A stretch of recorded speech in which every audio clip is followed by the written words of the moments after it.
想問下大家嘅書枱係用緊咩嚟照明嘅呢？如果你仲係用緊枱燈嘅話，我今日想話俾你知，枱燈已經 out 咗㗎啦。今日嘅熒幕掛燈先至係主流。可能呢個時候你會問，熒幕掛燈兩樣嘢嚟嘅喎，關咩事啊？你咁諗呢就錯啦。想知熒幕掛燈點解會興？大家諗下，你依家大部分時間係用書枱，係用紙筆寫字，定係用電腦嘅呢？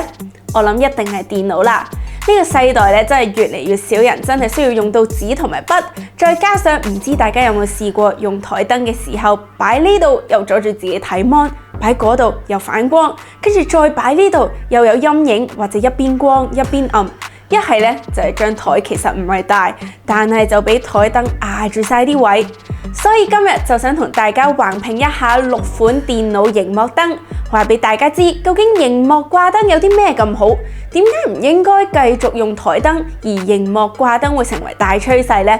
市面上咁多牌子出咗唔同款、唔同價錢，最重要就梗係話埋俾大家知究竟買邊個好。開始之前記得要訂閱我哋 AD 研究所，我哋會繼續製作關於家居同埋科技嘅影片，等大家可以做一個精明嘅選擇。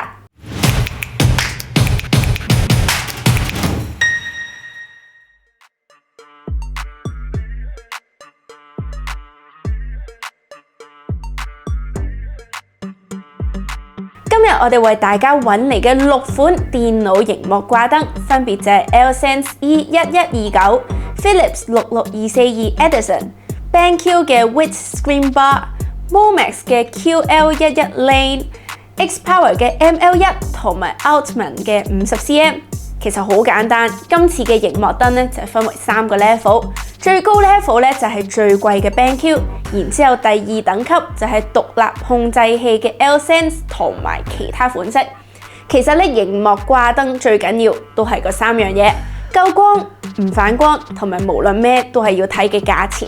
咁咩都唔使講，夠唔夠光嘅話咧，我哋睇就最實際。不過記得熒幕掛燈係雖然叫做熒幕掛燈啦，但係佢唔係淨係用嚟照熒幕嘅，而係照晒成個台面喺電腦前嘅工作範圍。咁要比較呢樣嘢咧，相信咁樣咧就最方便比較到啦。咁我哋就將6款燈都校到佢哋最光嘅白燈，垂直角度照向台面，可以見到基本上咧真係好明顯啊！第一行光線都比較集中，特別係左上角嗰2個，好清晰咁見到咧光源嘅分界線。至於第2行咧，就真係見到明顯好暗之餘咧，照到光嘅角度都窄好多啊！至於唔反光，為咗俾大家清清楚楚睇到究竟用起上嚟熒幕有冇反光，導致有啲位睇唔到，只要帶大家入翻呢一個使用者嘅角度，就可以清晰睇到啦。大家可以留意下電腦頂部嘅位置，係明顯見到咧，基本上大部分全部都冇反光，除咗最平即係右下角嘅嗰2個，你會見到係有少少反光㗎。頭先大家都可能覺得表現最好嘅都明顯就係最左上角嘅嗰個，而佢就係 BenQ 啦。基本上佢就係可以話俾大家知點解熒幕掛燈可以完美完全咁樣取代枱燈嘅榜樣。價值878蚊。講真，我第一下咩都唔知嘅情況下，淨係睇到呢個價錢，心諗大佬咪又係燈一個，使唔使咁貴啊？即係成千蚊啦喎！不過咧，評測完又不得不說，1分錢1分貨。外形咧係磨砂，製造高尚感，靠重量同埋角度架喺個電腦上邊，有防滑膠防止燈線落嚟。按鈕咧就係用咗呢個觸控式，呢個感覺咧就有少少似 iPhone 以前 Touch ID 嘅嗰粒嘢咁。跟住咧就係其中一樣熒幕燈嘅基本功能，可以咧校光暗同埋色溫。今次亮度咧就大概有12個，色溫咧就有7種，由2700K 去到6500K， 選擇都好多。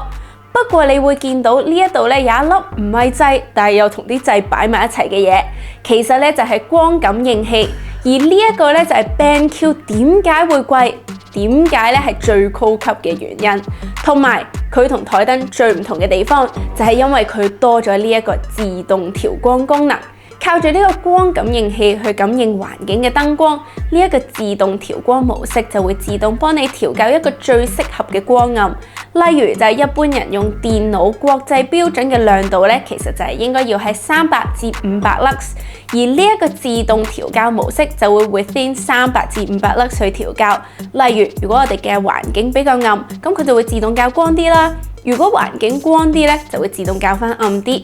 另外咧都可以調校唔同角度，例如咧你想調校垂直向下直照台面，定係咧偏向自己多啲，都會有少少唔同㗎。呢一個咧就可以調校到10度左右，所以基本上咧台燈有嘅功能 BenQ 都有，而其他牌子熒幕燈冇嘅功能 BenQ 都有。佢咁全面係的確對得住佢嘅價錢嘅，不過始終價錢咧都係佢嘅缺點。明白唔係個個人咧都捨得俾呢個價錢買熒幕燈，就好似我咁，我真係寧願買多幾件衫。所以咧因為咁就有接下落嚟平啲嘅選擇啦。想買 IP camera 或者係 Smart Home 智能家居產品，可以去到得到 Q Mark 認證 Alenda.com 好貨家。無論係睇姐姐啦、睇老人家啦，要 4K 解像度，定係戶外防水嘅 IP camera 咧，都包羅萬有。嗱，佢哋賣嘅 IP camera 咧，最抵咧就係唔使300蚊啦，絕對係初入門者嘅好選擇。如果咧你想揾呢個 HomeKit， 又或者係 Google Home 適用嘅智能燈膽、智能拖板、智能門鐘，甚至乎係大型嘅升降台啦，又或者係電競椅都好啦，佢哋都一應俱全。仲有 OK 便利店自取啦，又或者上門送貨服務。如果唔肯定咧嗰件產品適唔適合你嘅環境，仲可以揾佢哋嘅 CS 團隊幫手，或者買埋安裝服務，唔使驚自己搞唔掂啊嘛。最緊要就係輸入埋我哋 AD 研究所嘅限時獨家優惠碼 Audience Digest， 即刻享額外嘅95折優惠，快啲 click 入 description box 享用優惠啦！落一級咧就係 L-Sense， 價錢咧當然就平少少啦，599蚊。今次呢一個咧都係靠重量架喺電腦上面，一樣有防滑膠，又一樣咧係磨砂嘅質感。但係點解今次呢一個冇掣嘅呢？而呢一嚿嘢咧就係佢嘅特別之處啦。今次所有嘅掣咧都係分開喺呢一個調節器上面。不得不說呢一個調節器係做得幾好，感覺咧好高級又有重量，而佢嘅重量同埋底下嘅防滑膠就可以令到佢可以好穩咁放喺台面，唔會走嚟走去。佢嘅 Auto 掣咧可以校3個 preset 嘅模式，分別係精準、閱讀同埋放鬆。另外，如果3個都唔中意嘅話，當然可以自定光暗同埋色溫。當顯示黃燈咧，就可以扭佢嚟調校色溫；而白燈咧就可以扭佢嚟調校光暗。兩個咧都係一共有12度，貴啲咧果然真係多啲選擇啊！光出嚟嘅效果咧都真係唔錯，可以媲美最貴嘅 BenQ。不過都係咧要彈一彈佢嘅，就係佢嘅按鈕咧好似唔太敏感，有好幾下咧我都係要撳幾下先至撳到想撳嘅掣。同埋咧就係因為呢一個咧係得單一嘅角度，冇得調節佢唔同嘅角度。另外咧就係揀呢一個之前，大家先問一問自己，平時自己張書台亂唔亂？亂中有序嘅話咧都算啦，但係如果你想象下你張台7國咁亂，然後平時咧喺張台成日都係揾唔到嘢嘅人，咁我諗應該可能次次你想用個控制器嚟校燈嘅時候咧，都需要花啲時間啦。如果你自問係啲咁嘅人，可能呢一款咧就唔太適合你啦。可能你會話599蚊都仲係有啲貴喎，有冇啲再平啲，甚至係入門級嘅選擇啊？有 Philips 呢款咧價值就係375蚊，今次咧佢就係就咁拉開，然之後夾住個電腦，同樣咧係觸控式嘅掣，又有一樣咧係磨砂嘅質感。開關掣咧可以調校光暗，一共就有3度。長按可以開山燈，色溫咧同樣都係最基本嘅嗰3種。佢唯一贏 L-Sense 嘅地方咧，就係調整角度，仲要感覺咧係非常之 smooth， 就咁單手咧就已經可以調校到，同埋仲可以調校到35度。而 MoMax 呢一款呢，價錢就係258蚊，再平啲就梗係有啲嘢差啲啦。佢今次呢都係靠重量同埋角度架喺電腦上面，一樣呢都係磨砂嘅質感。不過今次呢就係除咗觸控式掣用嚟開關同埋校色溫之外，佢仲有多咗一個 knob 可以用嚟校光暗，就咁扭呢就可以好清晰咁校到。今次同樣都可以調整燈嘅角度，不過呢一個調整角度呢就有少少麻煩啦，因為佢呢就真係有啲唔穩陣，要校個燈嘅話呢就有機會會跌，咁需要扶住後邊嘅支架先至得。呢一個設計呢就真係唔太好啦。不過講起支架，要讚嘅都係佢同樣有防滑墊喺支架上面，咁跌落嚟嘅機會呢都真係低啲嘅。成日啲嘢同人一模一樣嘅 X-Power， 上次智能拖板我哋都講過佢同人一模一樣，今次冇令大家失望，因為佢同 Altman 嘅一模一樣，當然功能都完全冇分別。呢個時候呢，就梗係睇價錢啦。X-Power 218蚊 ，Altman 138蚊，貴人哋接近成100蚊，可以拜拜 X-Power。而 Altman 呢一款嘅價錢嚟講呢，就係最平。正呢就係入門級，靠扭鬆緊度咧嚟夾住個電腦，啲掣咧就係觸控式嘅，佢嘅磨砂質感都唔錯，校光暗同埋色溫兩樣都有，撳一下咧就係轉色溫，而長按咧就可以校光暗。